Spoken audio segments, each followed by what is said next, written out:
எங்களுக்கு ஒரு ஒப்பந்தம் வேணும், கெஞ்சி கேட்டு இல்லாமல் இப்போ மிரட்டியாவது பார்க்குறாங்க. அந்த ஒப்பந்தம் நடக்கலைன்னு சொன்னால் குண்டுகளுடன் பேச்சுவார்த்தை நடத்த நாங்கள் தயாராக இருக்கிறோம், நாங்கள் கடுமையாக தாக்குதல் நடத்துவோம்.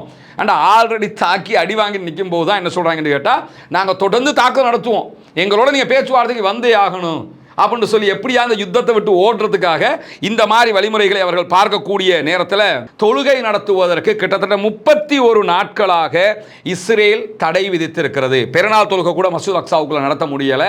இந்த மசோதா சொல்லக்கூடிய மிக முக்கியமான செய்தி என்னன்னு கேட்டால், இஸ்ரேலை சேர்ந்த ஒரு நபருக்கோ அல்லது யாருக்கோ தீங்கு விளைவிக்கும் விதமாக பாலஸ்தீனர்கள் யார் எதை செய்தாலும் அவர்கள் கைது செய்யப்பட்டு தண்டனை அல்லது ஆயுள் தண்டனை விதிக்கப்படுவார்கள்.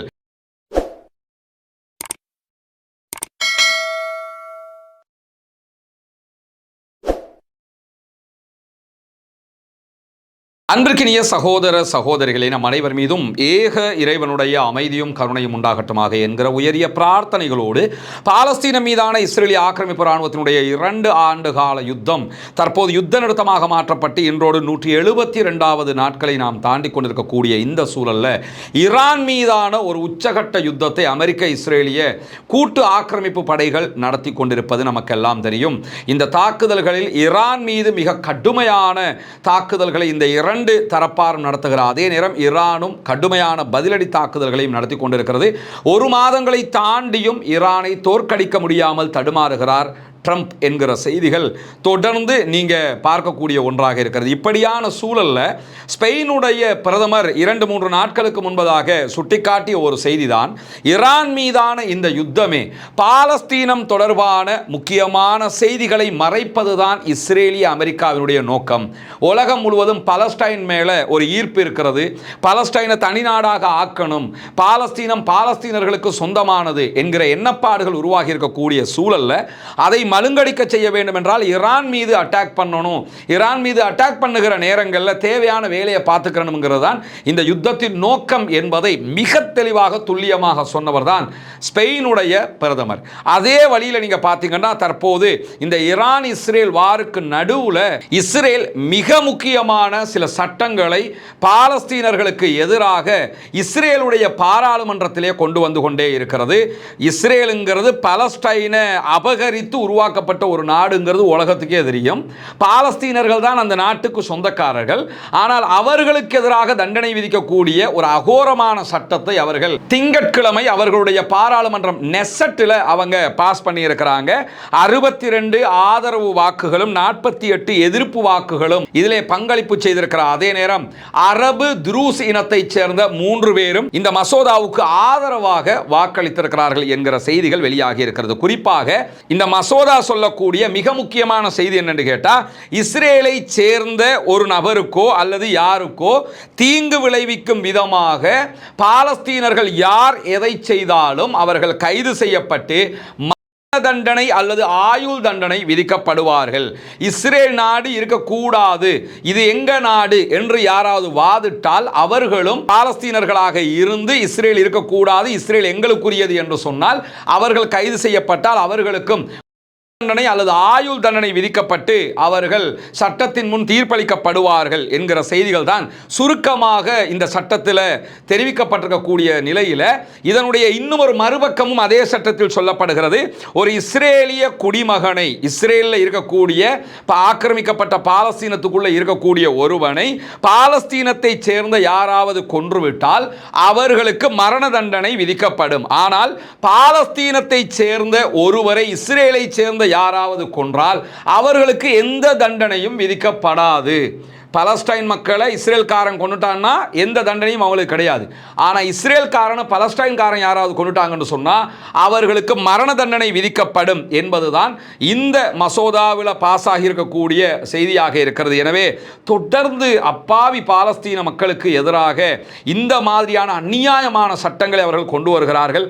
ஆல்ரெடி பலஸ்டைனை சேர்ந்த பல ஆயிரக்கணக்கான மக்கள் இஸ்ரேலுடைய சிறைகளில் வாடிக்கொண்டிருக்கும் போது அவர்கள் அத்தனை பேர் மீதும் இதை அவங்க திணிப்பாங்க, அவங்க அத்தனை பேருக்கும் மரண தண்டனை விதிப்பாங்க என்பது இதிலிருந்து உறுதியாகிறது. ஆனால் இந்த நிமிஷம் வரைக்கும் இதற்கு எதிராக பெரிய அளவில் ஒரு எதிர்ப்பு அலை உண்டான மாதிரி தெரியலை. அந்த மக்கள் பாதுகாக்கப்பட வேண்டும் என்று பேசிய மாதிரி தெரியலை.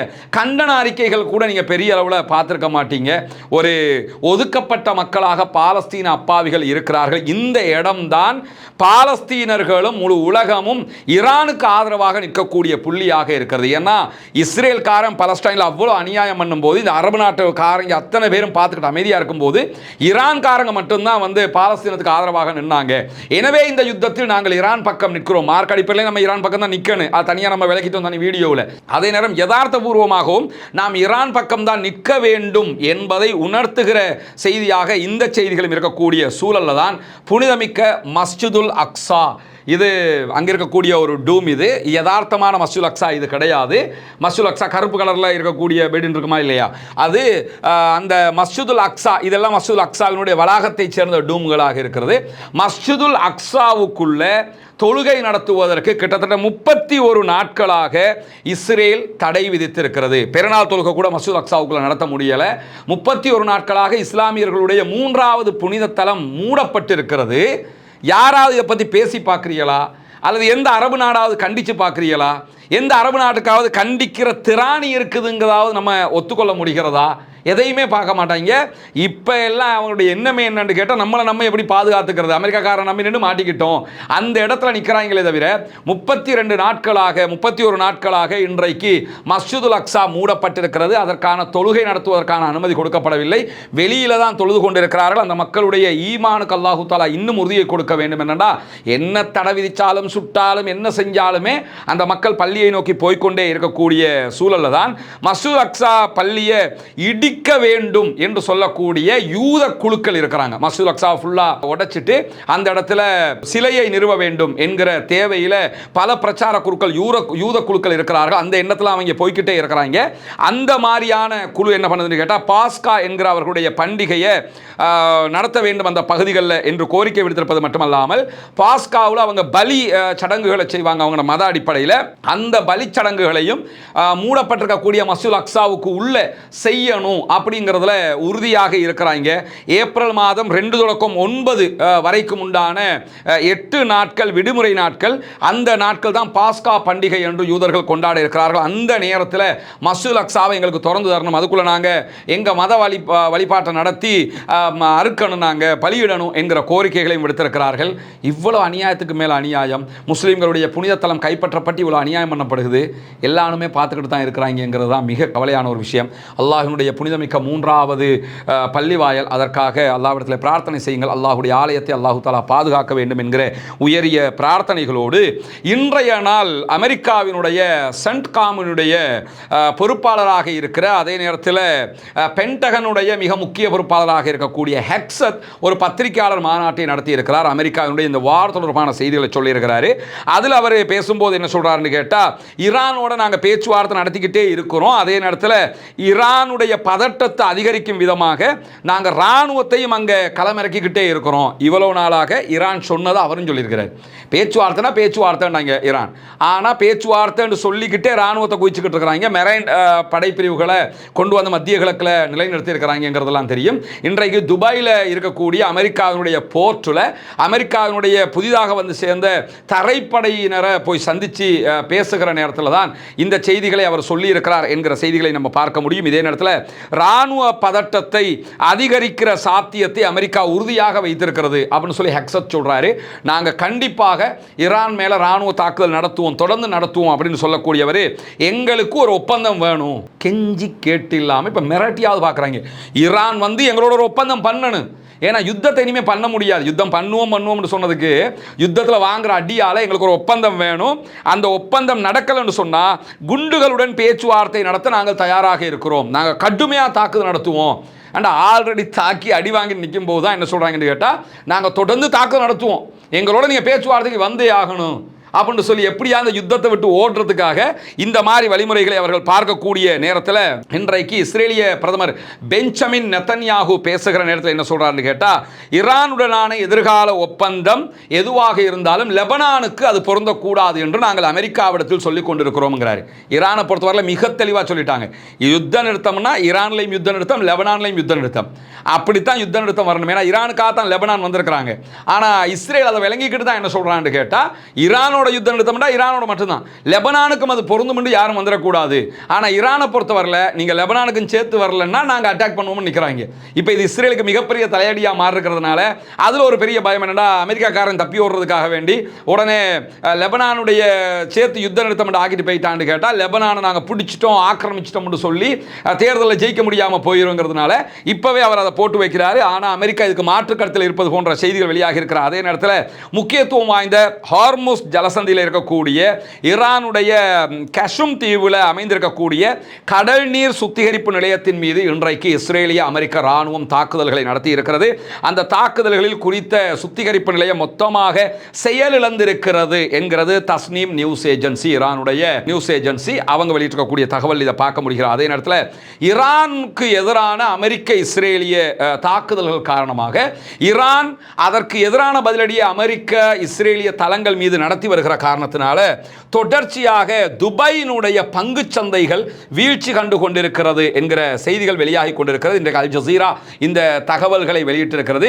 துபாயினுடைய பங்கு சந்தையை நீங்கள் எடுத்துக்கிட்டீங்கன்னு சொன்னால், உச்சத்தில் இருந்த பங்கு சந்தை இந்த 30 நாட்களுக்குள்ளாக துபாய், அபுதாபி உள்ளிட்ட யுஏஇனுடைய பங்கு சந்தையில் 120 பில்லியன் அமெரிக்க டாலர்கள் அளவுக்கு இழப்பு ஏற்பட்டிருக்கிறது என்கிற செய்திகள் இன்றைக்கு வெளியாகி இருக்கிறது. உலக அளவில் மிகவும் கடுமையாக பாதிக்கப்பட்ட நிதி சந்தைகளில் மிக முக்கியமான ஒன்றாக துபாயினுடைய நிதி சந்தை மாறி இருக்கிறது. உலகத்தில் டாப்ல நிற்கிற ஒரு நிதி சந்தை தான் துபாயினுடைய நிதி சந்தை. அந்த நிதி சந்தையில் 120 பில்லியன் அமெரிக்க டாலர்கள் அளவுக்கு நஷ்டம், இழப்பு ஏற்படுகிற அளவுக்கு அவர்களுடைய பொருளாதாரம் வலுவிழந்து கொண்டே போகிறது இந்த யுத்தத்தினால் என்கிற செய்திகளுக்கு மத்தியில் ஈரானிலிருந்து ஏவப்பட்ட 12 ஏவுகணைகளை 32 ஆளில்லா விமானங்களையும் இடைமறித்ததாக இன்றைக்கு அதே யுஏஇ அறிவித்திருப்பதை பார்க்க முடியும். ஐக்கிய அரபு அமீரகம் வெளியிட்டிருக்கக்கூடிய செய்தியில் இன்னைக்கு 12 ஏவுகணைகளை நாங்கள் தடுத்திருக்கிறோம், 32 ஆளில்லா விமானங்களை தடுத்திருக்கிறோம் என்று சொல்லியிருக்கிற அதே நேரத்தில் இன்னும் ஒரு அபாயகரமான முக்கியமான செய்தியும் வெளியாகி இருக்கிறது. அது என்ன அபாயகரமான முக்கியமான செய்தி என்று சொல்லி பார்த்தீங்கன்னு சொல்லி சொன்னால், வளைகுடா நாடுகள் ஒற்றுமையை பேணிக் கொண்டிருக்கிறார்கள் இந்த தாக்குதல் விவகாரத்தில். அதாவது ஈரான் அமெரிக்காவினுடைய வளைகுடாவில் இருக்கக்கூடிய தளங்களுக்கு அடிக்கிறாங்க. கத்தர், துபாய், பஹ்ரைன் எல்லா இடத்துக்கும் அடிக்கிறாங்களா இல்லையா, சவுதி அரேபியா, இதெல்லாம் அந்த நாட்டுக்குள்ள அடிக்காம அந்த நாட்டு தளங்கள், அமெரிக்க தளங்கள் மேலே அடிக்கிறாங்க, இஸ்ரேல் மேலே அட்டாக் பண்ணுறாங்க. இப்படியான நிலையில் அரபு நாடுகள் மொத்தமாக என்ன சொல்லி கொண்டிருக்கிறாங்கன்னா, நாங்கள் வர்றதை தடுத்துக்கிட்டு இருக்கிறோம், எங்கள் மேலே யுத்தத்தை ஈரான் திணிச்சுக்கிட்டு இருக்குது, நாங்கள் தடுத்துக்கிட்டு இருக்கிறோம், நாங்கள் நேரடியாக யுத்தத்துக்கு போகலை அப்படின்னு சொல்லி தெளிவான ஒரு நிலைப்பாட்டில் இருக்கிறார்கள்.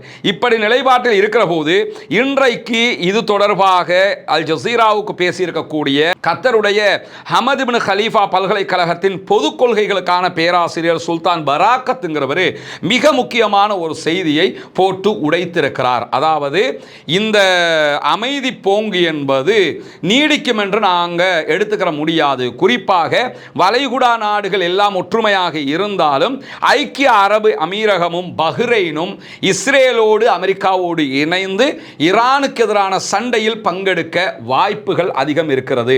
அப்படி பங்கெடுத்தால் அந்த 2 நாடுகளும் மிக கடுமையாக இன்னும் அடிவாங்குவதற்கான வாய்ப்புகளும் இருக்கிறது என்பதை நாம் புரிந்து கொள்ளுகிற அதே நேரத்தில் ஐக்கிய அரபு அமீரகம் அதே போன்று பஹ்ரைன் ஆல்ரெடி 2 பேருமே இஸ்ரேலை தனி நாடாக அங்கீகரித்தவங்க. அந்த ஆப்ரஹாம் ஒப்பந்தம் மூலமாக மற்ற கல்ஃப் கண்ட்ரீஸ் ஆதரிக்கல, இவங்க 2 பேரும் ஆதரிச்சிருக்கிறாங்க, அனுமதிச்சிருக்கிறாங்க. அவங்களோட தூதுவராலயம் எல்லாமே இருக்குது.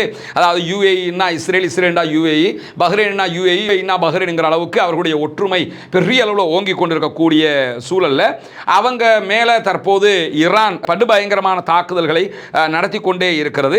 இந்த தாக்குதல்களை பொறுத்தவரையில் இஸ்ரேலுக்கு அடுத்ததாக மிக கடுமையாக அடிவாங்கக்கூடிய ஒரு நாடாக ஐக்கிய அரபு அமீரகம் துபாய் இருக்கிறது. அதற்கு அடுத்த இடத்துல பஹ்ரைன் இருக்கிறது. இந்த 2 நாட்டின் மேல கடுமையான தாக்குதல்கள் நடத்தப்படுகிற காரணத்தினால இந்த 2 நாடுகளுமே வளைகுடா நாடுகளை விட்டு, ஒற்றுமையை விட்டு பிரிந்து சென்று இஸ்ரேலோடு இணைந்து ஈரானுக்கு எதிரான யுத்தத்தில் பங்கெடுக்க கூடும் என்கிறார் பேராசிரியர் அவர்கள் என்கிற செய்திகள் வெளியாகி இருக்கிற அதே நேரத்தில் இன்றைக்கு ஈரான் ஈரானுடைய இஸ்பஹான் மாநிலத்தில் இருக்கக்கூடிய இராணுவ தளங்கள் மீது மிக கடுமையான தாக்குதல்களை அமெரிக்காவும் இஸ்ரேலும் நடத்தி இருக்கிறது. குறிப்பாக சேதத்தின் அளவு எவ்வளவு, உயிரிழப்புகள் எவ்வளவு இருக்கிறது என்கிற தகவல்கள் இன்னும் வெளியாகவில்லை. இஸ்பஹான் மாகாணம்ங்கிறது ஈரானுடைய பாதுகாப்பு துறையினுடைய முதுகெலும்பாக பார்க்கப்படுகிறது. அங்குதான் நிறைய ஆயுத உற்பத்திகள் பண்ணக்கூடிய ஒரு பெரிய மாகாணமாக இஸ்பஹான் இருக்கக்கூடிய நேரத்தில் தான் அந்த மாகாணத்துக்குள்ளதான் நட்டான்ஸும் இருக்கிறது. அவர்களுடைய அணு செறிவூட்டக்கூடிய மத்திய நிலையமாக இருக்கிற நட்டான்ஸும் அங்கே தான் இருக்குது. இஸ்பஹான்லேயே இன்னும் ஒரு அணு செறிவூட்டக்கூடிய நிலையமும் இருக்கிறது. ரஷ்யாவினுடைய கண்ட்ரோல் இருக்கக்கூடிய இன்னும் பல இடங்களும் அங்கே இருக்கக்கூடிய நேரத்தில் தான் அந்த இஸ்பஹான் மாநிலத்தில் பத்ர் என்கிற ஒரு விமான படைத்தளம் இருக்கிறது. நபிகள் நாயகம் ஸல்லல்லாஹு அலைஹி வஸல்லம் அவர்கள் எதிரிகளோடு செய்த நாட்டை பாதுகாப்பதற்காக மேற்கொண்ட முதலாவது யுத்தம் பத்ர் யுத்தம். அந்த பத்ருடைய பெயர்லேயே ஒரு விமான படைத்தளம் இருக்கிறது இஸ்பஹானில். அதே போன்று 8வது ஷகாரி விமான படைத்தளமும் அங்கே தான் இருக்கிறது. 4வது விமானப்படை தளமும் அங்கே தான் இருக்கிறது. இது தவிர மேலும் பல விமானப்படை தளங்களும் மற்ற அமைப்புகளும் இராணுவம் சார்ந்த விவகாரங்களும் இஸ்பஹானில் இருக்கிறது. இன்னும் சொல்ல போனால் இஸ்பஹானில் மேலே இருக்குங்கிறத விட எல்லாமே பூமிக்கு அடியில் தான் இருக்கிறது. எனவே பூமிக்கு அடியில் இருக்கக்கூடிய இலக்குகளை அடிப்படையாக வைத்து தான் இந்த தாக்குதல்களை அமெரிக்கா நடத்தி கொண்டிருக்கிறது என்கிற செய்திகளுக்கு மேலே இந்த தாக்குதலில் இராணுவ தளங்கள் மட்டும் தாக்கப்படலை, புற்றுநோய் மருந்து ஆலை மீது இஸ்ரேலும் அமெரிக்காவும் தாக்குதல்கள் நடத்தி இருக்கிறது என்கிற செய்திகள் இன்றைக்கு வெளியாக இருக்கிறது. புற்றுநோய் எதிர்ப்பு, அதே போன்று புற்றுநோயாளர்களை மயக்க மருந்து, பிற மருந்து உற்பத்திகள் இதெல்லாம் செய்யக்கூடிய மருத்துவ ஆராய்ச்சி மத்திய நிலையத்தின் மீதும் இன்றைக்கு தாக்குதல் நடத்தி இருக்கிறார்கள். ஜனநாயகவாதிகள், உலகத்துக்கே நீதி சொல்றவங்க, உலகத்துக்கே மனித நேயத்தை சொல்றவங்க, ஈரான் மக்கள் அப்படி காப்பாற்றி கொண்டு வந்து சொர்க்கத்தை உலகத்தில் காட்டுறதுக்கு நாங்கள் இருக்கிறோம் என்று பேசக்கூடிய உலக மகா அயோக்கியத்தனத்தை செய்யக்கூடிய அமெரிக்காவும் இஸ்ரேலும் புற்றுநோயாளர்களுக்கான மருந்து தயாரிக்கிற நிலையத்தின் மீது தாக்குதல் நடத்தினார். பச்சை புள்ளைய கொண்டவனுக்கு இதெல்லாம் பெரிய மேட்ரே கிடையாதுங்கிறது நமக்கு தெரியும். ஆனாலும் இவ்வளவு பெரிய அநியாயத்தை சர்வதேசத்தின் கண்களுக்கு முன்பதாகவே இவர்கள் செய்திருக்கிறார்கள். ஈரானுடைய முன்னாள் ஃபாரின் மினிஸ்டரும் அதே போன்று பாயாப் ஆராய்ச்சி நிறுவனத்தினுடைய நிறுவனமான ஜாபர் அரீஃப் அவர்கள் இந்த தகவலை உறுதிப்படுத்தி இருக்கிறார்கள் என்கிற செய்திகளுக்கு மேலதிகமாக இதற்கு உடனடியாக ரிவேஞ்ச் எடுத்திருக்கிறது ஈரான் என்கிற செய்திகளும் வெளியாகி இருக்கிறது. குறிப்பாக வளைகுடாவில் இருக்கக்கூடிய இஸ்ரேலுக்கு ஆதரவான கப்பல்கள் மீது இன்றைக்கு தாக்குதல்களை நடத்தி இருக்கிறது ஈரான். வளைகுடாவில் ஒரு இஸ்ரேலிய கொள்கலன் கப்பல் மீது பாலிஸ்டிக் ஏவுகணை தாக்குதல்களை நடத்தி இருக்கிறோம் என்று சொல்லக்கூடிய ஈரானுடைய IRGC ஐக்கிய அரபு அமீரக கடற்கரையில் இருக்கக்கூடிய ஒரு இராணுவ தளத்துக்கு வெளியில அமெரிக்க கடற்படையினருடைய குழுவையும் நாங்கள் இலக்கு வைத்து ஆளில்லா விமானத்தின் மூலமாக அழித்திருக்கிறோம் என்று சொல்லுகிறார்கள். UAEல இருந்த அமெரிக்கன் போர்சஸ் நின்று பயிற்சிகள் அது மாதிரி எடுத்துக்கிட்டு இருப்பாங்கல்ல, அந்த இடத்துக்கு ஆளில்லா விமான தாக்குதல் நடத்தப்பட்டு அதிலும் உயிரிழப்புகளை ஏற்படுத்தி இருக்கிறோம் என்று சொல்லுகிறார்கள்.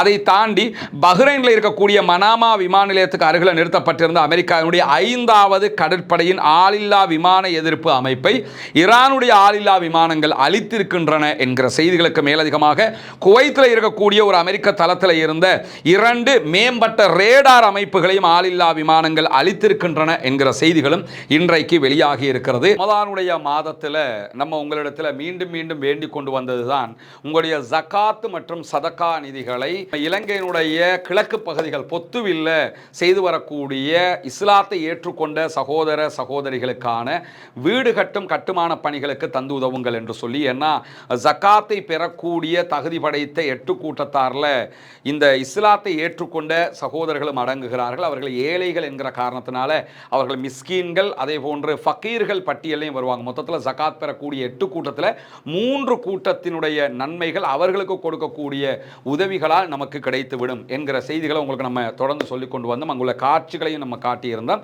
ஏற்கனவே 5 வீடுகளை நம்ம கட்டி கையளிச்சிருக்கிறோம். அந்த காட்சிகள் எல்லாம் தொடர்ந்து நீங்கள் பார்த்து வருகிறீர்கள். அதை தாண்டி இன்னும் 9 வீடுகள் கட்ட வேண்டிய தேவை இருக்கிறது. மொத்தம் 14 வீடுகள் என்கிற தகவல்களை உங்களுக்கு நம்ம சொல்லி வந்தோம். அதற்கான உதவிகளை நீங்கள் தொடர்ந்து வழங்கி வருகிறீர்கள். உங்களுடைய ஜக்காத்து தான தர்மங்களை தந்து வருகிறீர்கள். அந்த அடிப்படையில் தற்போது நம்ம 6வது வீட்டை கட்டுகிற பணியை ஆரம்பித்திருக்கிறோம். அதனுடைய காட்சிகளை தான் நீங்கள் முன்னாடி பார்க்குறீங்க. நீங்கள் தரக்கூடிய உதவிகளை கொண்டுதான் மக்களுக்கு தேவையான ஏழை எளிய மக்களுக்கு உரிய எல்லா காரியங்களையும் நம்ம பண்ணி வர்றோம். தித்வா புயலுக்கான பணிகளாக இருந்தாலும் சரி, அதற்கு பிறகு வாட்டர் டேங்கை நம்ம ஓப்பன் பண்ணி கொடுத்ததாக இருந்தாலும் சரி, மற்ற எல்லா பணிகளும் நீங்கள் தரக்கூடிய ஜகாத்து தான தர்மங்களை கொண்டு ஏழைகளுக்கு முறையாக செய்யப்பட்டு வருகிறது என்பது உங்களுக்கு தெரியும். அந்த அடிப்படையில் தான் தற்போது அல்ஹம்துலில்லாஹ் 6வது வீடை கட்டுகிற பணியை நம்ம ஆரம்பிச்சிருக்கிறோம். இந்த பணி தொடர்ந்து நடைபெறும். பெற்று 14 வீடுகளும் மீதி இருக்கக்கூடிய 9 வீடுகளும் கட்டி முடிக்கப்பட வேண்டும் என்பதுதான் என்னுடைய பிரார்த்தனையும் நிச்சயமாக உங்களுடைய பிரார்த்தனையாகவும் இருக்கும். எனவே இந்த பணியை சிறப்பாக முடிப்பதற்காக தொடர்ந்தும் உங்களுடைய உதவிகளை வாரி வழங்குங்கள் என்கிற கோரிக்கையை இந்த இடத்திலே முன்வைத்துக் கொள்கிறேன். எனவே இன்றைக்கு வெளியாகி இருக்கக்கூடிய மிக முக்கியமான செய்திகளுடைய தொகுப்பை தான் உங்களுக்கு நாம தந்திருக்கிறோம். இன்றைக்கு மேலதிகமாக 2 வீடியோக்களையும் ஏற்கனவே நம்ம ரஸ்மின் எம்ஐஎஸ்சி நியூஸ் மற்றும் ரஸ்மின் டாக்ஸ் ஆகிய 2 சேனல்களில் வெளியிட்டிருக்கிறோம். அதை பார்க்காத சகோதரர்களும் அதனை பார்த்துக் கொள்ளுங்கள். காலையிலேயே ஈரானுடைய IRGC எவ்வளவு படுபயங்கரமான தாக்குதல்களை இஸ்ரேல் மேல நடத்தி இருக்கிறாங்க என்பது தொடர்பான முழுமையான ஒரு வீடியோ தனியாக வெளியிடப்பட்டிருக்கிற ரஸ்மின் எம்ஐஎஸ்சி நியூஸ் என்கிற நம்முடைய இதே சேனலில்.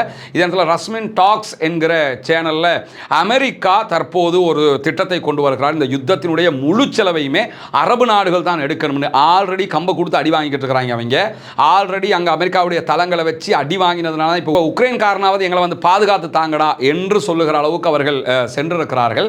இப்படியான சூழ்நிலையில் தான் மீண்டும் என்ன பண்ணுறாங்கன்னு கேட்டால் அமெரிக்காவே தற்போது இந்த யுத்தத்துக்கான எல்லா செலவையும் அரபு நாடுகள் தான் தரணும். எதுக்கு?